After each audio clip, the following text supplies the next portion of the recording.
¿Quién no recuerda juegos como el Lingo, la Cometa, el Rayuelo, los Siete Pecados? Bueno, sobre esos juegos y otros más ha escrito mi admirado amigo Jorge Slava en su más reciente libro para chicos, Rodillas Sucias, publicado por Planeta Juniors. Y justamente sobre la importancia de los juegos en los niños conversé con Jorge hace unos días y quiero compartir con ustedes dicha conversación. Pero antes quiero recordarles, sigamos leyendo. Las librerías siguen funcionando de modo delivery y también de manera presencial. Y yo quiero recomendarles la estupenda librería Escena Libre. Pueden encontrarla en el Centro Cultural de la Universidad Católica en Camino Real, en San Isidro, pero también pueden seguirla a través de sus cuentas en redes sociales como Facebook. Ahora sí, sin más preámbulos, lo dejo con la entrevista con Jorge Slava aquí en Letra Capital.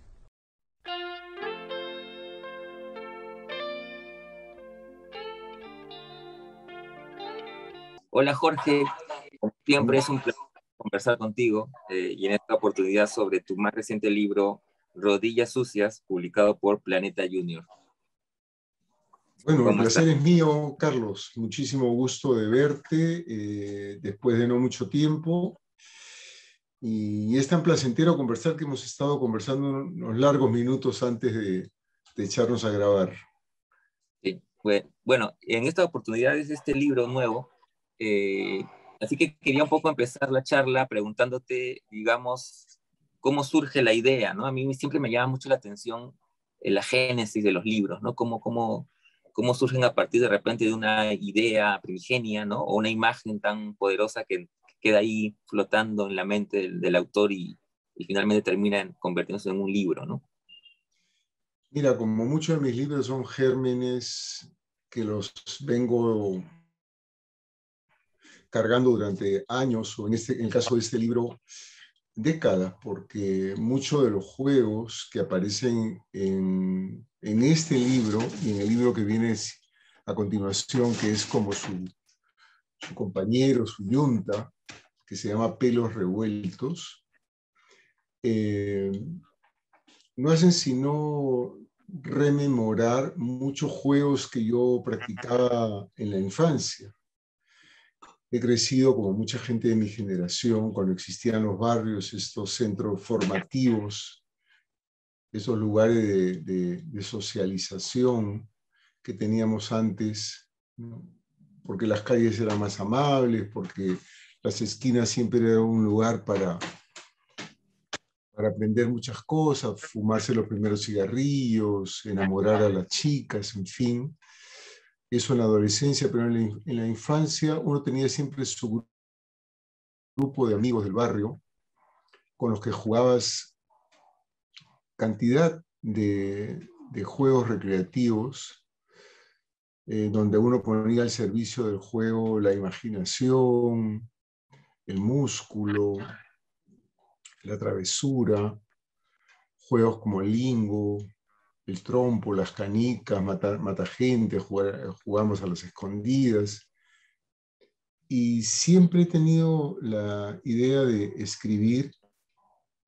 Incluso más adelante me gustaría hacer un cortometraje sobre juegos populares, porque los recuerdo realmente con mucha nostalgia, porque a pesar de todas las virtudes que supone jugar en el barrio, donde uno aprende tantas cosas, ya no se practican estos juegos, ni en la escuela.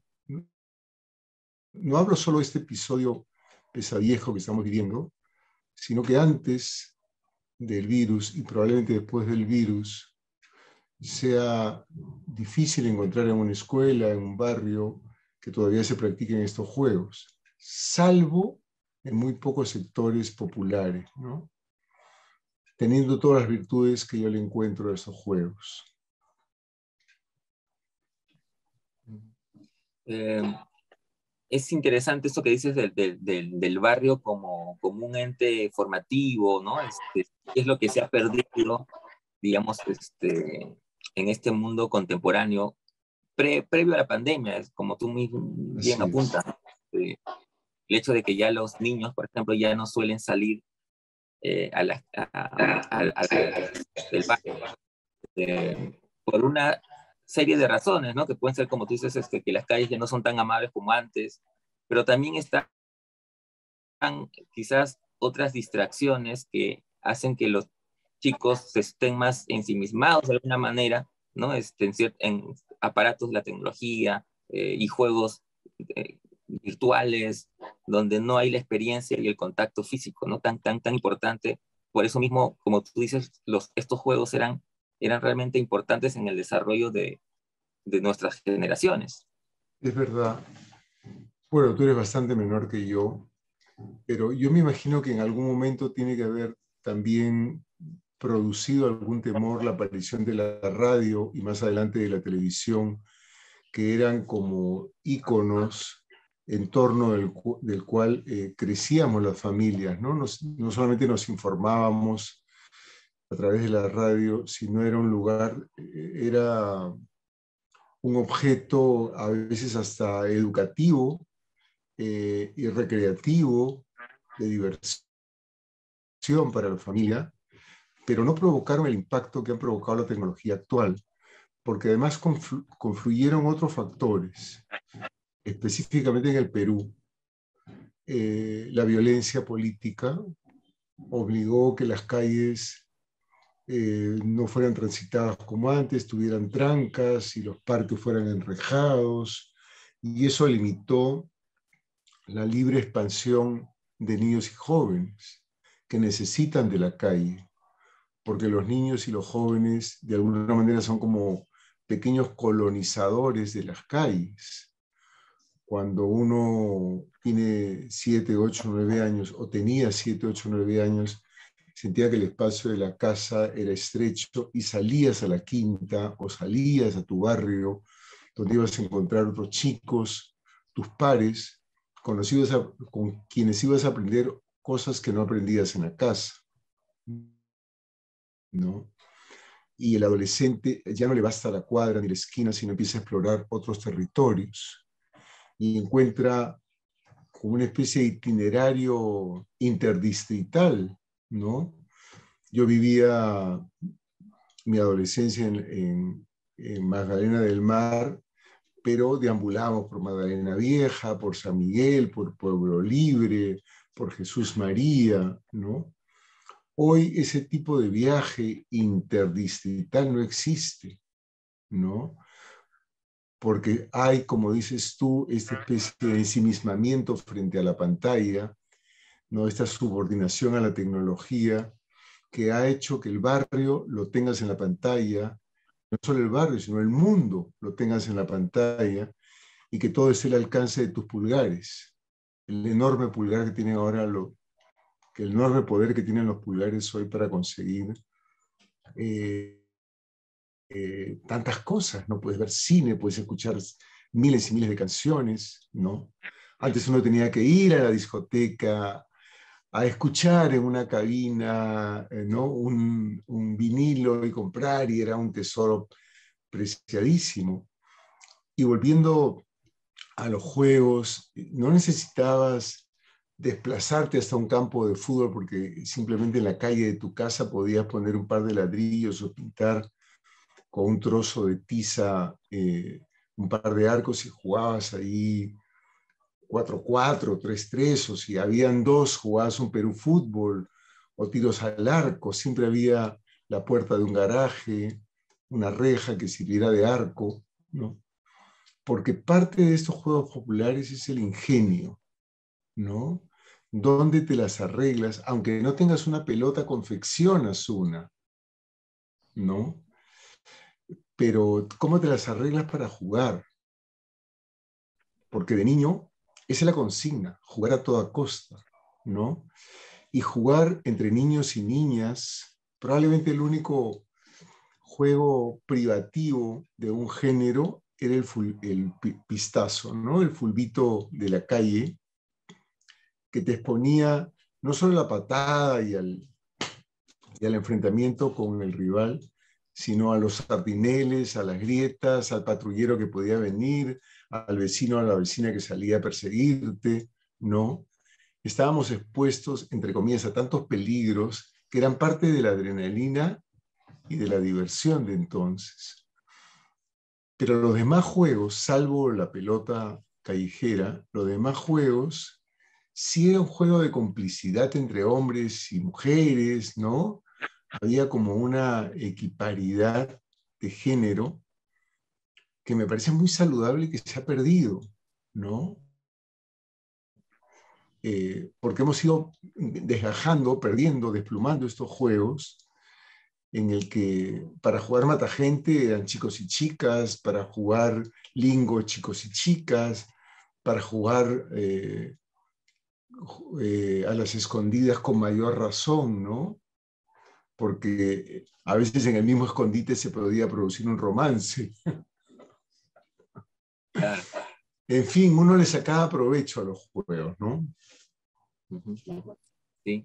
Ahora, un juego que yo lo recuerdo mucho, Perú, Perú, ¿Fútbol? Perú Fútbol, Sí. eh, es algo que se fue perdiendo y que más bien luego reaparece, yo lo vi nuevamente en la televisión, en un programa argentino, ¿no? Claro. Y entonces Fútbol mis Net. alumnos decían, qué bacán ese juego. Y yo le decía, pero si ese es Perú Fútbol, eso ya existía acá en el Perú, no es una innovación. Exactamente. Era, ni siquiera tenías que pintar la pista porque aprovechabas una grieta que hubiera en la pista para separar el campo. Y era uno contra uno o dos contra dos, ¿no? Y las reglas eran muy claras, que es una de las grandes ventajas de todo juego, ¿no?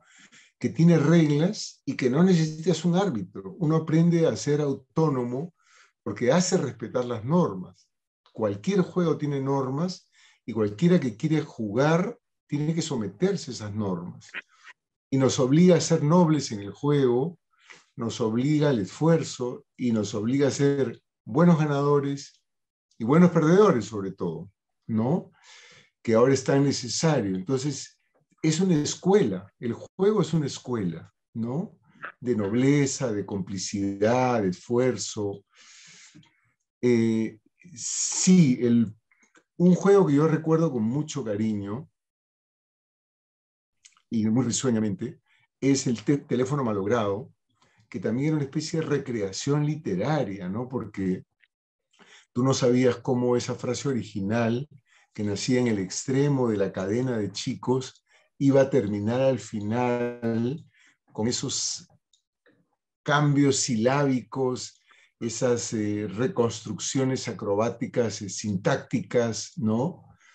Y el mensaje final no tenía nada que ver con la frase de origen, ¿no? Pero era parte del juego matarse de risa a medida que uno iba escuchando uno y otro mensaje, ¿no? Claro. ¿Y Suerte qué de se que habrá visto. ¿Y qué se necesitaba? Nada, solamente el ingenio, ¿no? Que es otra de las cosas bacanas de esos juegos, que no necesitas gastar nada para tener tu juego o tu juguete, ¿no? Sí, Ibas a es verdad. preguntar algo, No, perdón. quería justamente agregar el tema de este juego teléfono malogrado, que era una especie de, sin saberlo, hacíamos como eh, cadáveres exquisitos, ¿no? Como Sí de es, de una u otra manera. exactamente. Por un lado entraba una frase, pero el resultado era una sorpresa, ¿no? Eh, y es que yo creo que una de las explosiones que tiene todo juego es el asombro, ¿no? Todos conocemos las reglas, todos conocemos quiénes van a jugar, pero todos ignoramos cuál va a ser el resultado del juego, ¿no? Y por lo general es un resultado jocoso, es un resultado inesperado, es un resultado peleado por todos, pero sorprendente. Ujú, es verdad. Eh, Ahora, lo interesante del libro es que además de las historias que son independientemente, son independientes, que uno las disfruta como historia, ¿no? Son relatos. Al mismo tiempo, lo que me parece fantástico es que también funciona como una especie de muestrario de juegos, ¿no? Es decir, generaciones que de repente no conocen esos juegos, tienen como que las instrucciones aquí, de alguna Sí, manera. exactamente. Y no solo si tú has definido muy bien, no son cuentos, son relatos, remembranzas, en el que está implícito no solamente el juego, que es el tema eje de cada relato, sino en torno a ese tema eje hay otros juegos también, ¿no? Y efectivamente se va suministrando al lector información sobre el juego, sobre las reglas, ¿no? Sobre los modos de asumir el juego. Es como una especie de museo documentado del juego para también reparar o recuperar esos juegos hoy, una vez que termine esta desgracia que estamos padeciendo. eh, Ojalá que algunos de estos juegos vuelvan a las escuelas, vuelvan a los barrios, volvamos a salir a la calle, recuperemos esos espacios públicos ¿no? Y volver a cultivarlos, ¿no? Eh, y también el juego nos ofrece un viaje interregiones, digamos, ¿no? Porque cada uno de los relatos está situado en un espacio geográfico distinto en el país. Lo mismo con el otro libro, que ya está en proceso de edición, que son cuentos también de juegos, pero para más pequeños y en ámbitos rurales, ¿no? Cómo la naturaleza te provee de elementos como para que tú hagas tu juguete o tu juego, ¿no? En Rodillas Sucias hay un relato que está situado en el sur andino, donde los chicos con barro elaboran construyen sus propios camioncitos y carros, ¿no? O sea, con sus manos y el barro. No tienen horno, lo dejan a secar al sol. Es decir, cómo te las arreglas para que el entorno te dé esos elementos, ¿no? O te suministre por lo menos la materia prima para elaborarlos, ¿no? ¿Verdad? Ahora, ¿tú crees, eh, ahora que digamos que la pandemia termine, eh, yo no sé, tengo la idea de que quizás las personas, pero sobre todo los niños, ¿no? Eh, salgan a reunirse en grupos, en manadas, luego de estos encierros, de este no verte. Es verdad que antes de la pandemia quizás se veían poco, más se comunicaban a través de la virtualidad, pero ahora que sus vínculos físicos se han reducido a cero, siento, siento que se extrañan el vínculo. Y Cuenta lo importante del vínculo físico. yo le hice una pregunta parecida a Quique Polanco. Le dije, ¿tú crees que después de esta experiencia que ha quedado tan al descubierto, el capitalismo sea un poco más razonable, un poco más moderado, que se cierren algunos desajustes, algunas grietas?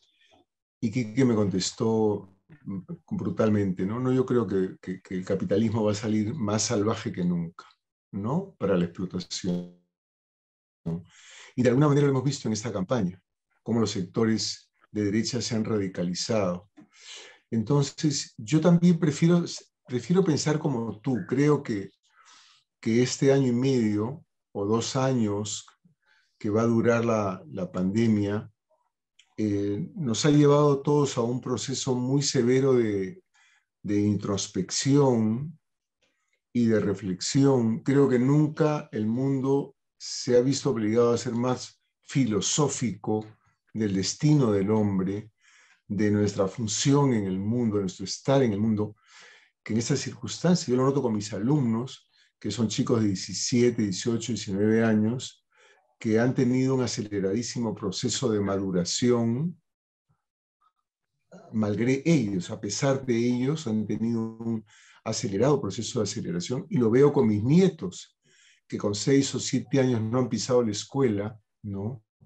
Y han tenido que someterse a un régimen antinatural, ¿no? Estar privados de compartir su tiempo con los otros.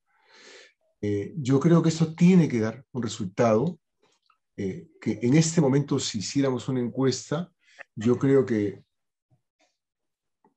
todos pensarían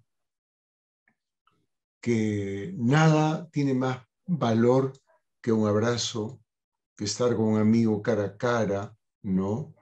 Que reírte con alguien de frente, ¿no? Que escuchar cerca la voz de un pariente, ¿no? Yo creo que estas relaciones afectivas deben haberse valorado tanto que hay como una especie de ansiedad por recuperarlo. Quiero creer eso, ¿no? Creo que vamos a salir al parque, vamos a salir a la calle, vamos a ir a los cafés, ¿no? Eh, para cubrir esta enorme grieta que nos ha dejado, que nos va a dejar este par de años de pandemia, ¿no? Tenemos que cicatrizar esas heridas de la distancia que ha establecido. Bueno, la pantalla establece una cercanía ficticia, ¿no? Tú que dictas clases como yo, sabes perfectamente que es incomparable el trabajo presencial frente al trabajo virtual. Con todas las virtudes que le quieran ver a la virtualidad, es incomparable. Totalmente de acuerdo. Volviendo al tema de los juegos, que seguramente ha sido un proceso de, digamos, de introspección también, ¿no? De rastreo, memoria, pero me imagino que estás entero, ¿no? Sí, Porque con esos recuerdos habrán llegado también recuerdos de momentos vividos, ¿no? sí, claro. Provengo de una familia numerosa. Mis hermanos y yo hemos tenido barrio, hemos salido al barrio, hemos jugado mucho en la casa, también muchos juegos, y es lo que podría uno calificar como una infancia feliz. No edulcoro ni subjetivizo demasiado la infancia, es imposible no hacerlo, subjetivizarla es imposible, pero creo que no la pasteurizo, creo que la infancia tiene momentos felices y también sus momentos ingratos, pero haciendo un balance sin duda, era una infancia feliz porque compartíamos nuestro tiempo, nuestras risas, nuestras heridas, ¿no? Porque estar en la calle suponía siempre tener sus heridas de guerra, ¿no? No solo te ensuciabas las rodillas, como dice el título, sino te las raspabas, te lastimabas los codos, te rompías una ceja, ¿no? Porque éramos como, tú le has llamado manada, éramos como pequeñas hordas de chicos y chicas bárbaras que íbamos por las calles buscando aventura, ¿no? Había un concepto también de la motricidad, un concepto distinto de la motricidad, del esfuerzo físico, ¿no?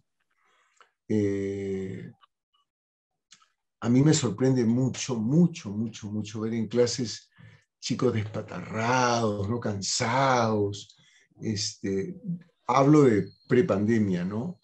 Y siento que antes teníamos una vitalidad, ¿no?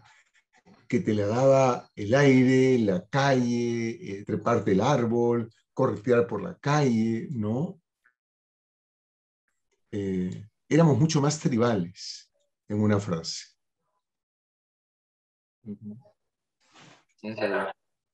Eh, un poco para ir terminando, Jorge, me comentabas que estás ya, digamos que este libro, que he disfrutado mucho, Los Días Sucios, tiene un compañero, un partner, Sí, un cómplice un compinche. que viene dentro de poco.